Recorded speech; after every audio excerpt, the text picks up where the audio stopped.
Well, hello. I'm Oscar Womack, Coherent Contracts, LLC. And today, I'm very pleased to have Greg Kieson. Greg is the Business Development Services Director, I should say, of Moore Norman Technology Center in Moore, Oklahoma. And he has over 30 years experience in business. The key reason that I really want to talk to Greg today is he is the head honcho for the Business Incubator program at the Moore Norman Technology Center. The first question I'm going to ask you, Greg, is what is the Oklahoma Small Business Incubator program? There's a need to promote grassroots economic development. You read a lot about the state of Oklahoma and different agencies promoting folks like Boeing and major contractors, et cetera, coming in. The big guys. Exactly. The one thing that I think statistically gets lost in some of this is the fact that the cumulative effect of all of these small businesses, startup businesses, actually is as great as or more than some of these larger businesses.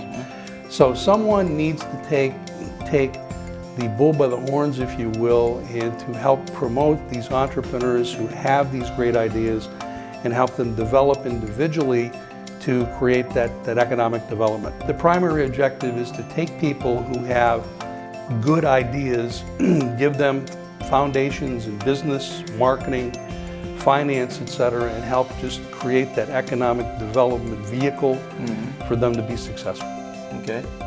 So I'm a small business and I come into your office and I look around, have great facilities, and I'm interested in becoming one of your tenants in your incubator facility.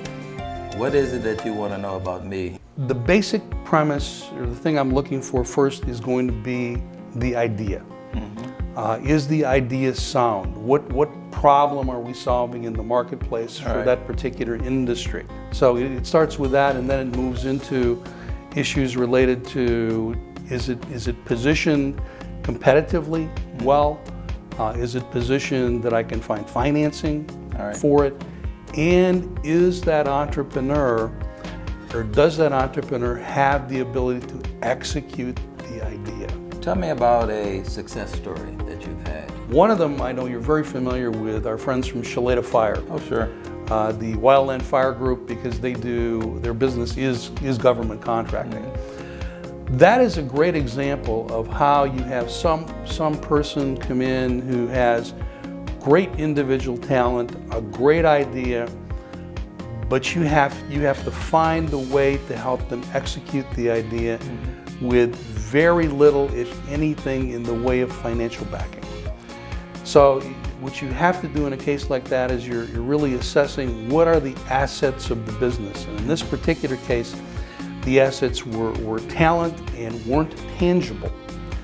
In other words, when I go to the bank and I take Mark in, or to a financial institution, everybody wants to see balance sheets. You can't see that. In the bank. So invisible asset. So the issue is you've got to convince the people who are going to provide the financing that asset base, which is talent, in this case, is bankable. So what you have to do is pull together all the resources and everybody who can have an impact there to make that happen. And I'm very proud to say we were able to do that. How significant is the mentoring aspect of what you do in this program? Mentoring, for me, really is a matter of developing trust with the entrepreneur. Because when they walk into the program, it's a matter of they're going to tell you the most intimate things in their life, in their business, etc. And to do that, they've got to be convinced that you are really, really a committed part of the team. Anything else you'd like to add to this? Well, no, but I'm certainly grateful to have met you as a supporter for entrepreneurship, and particularly on the government contracting side. And whatever I can do to help support you and your activities in the future, would love to do it. Well, you've done more than that. Thank you so much for your time and You're your welcome. insights. Always my Appreciate it. pleasure.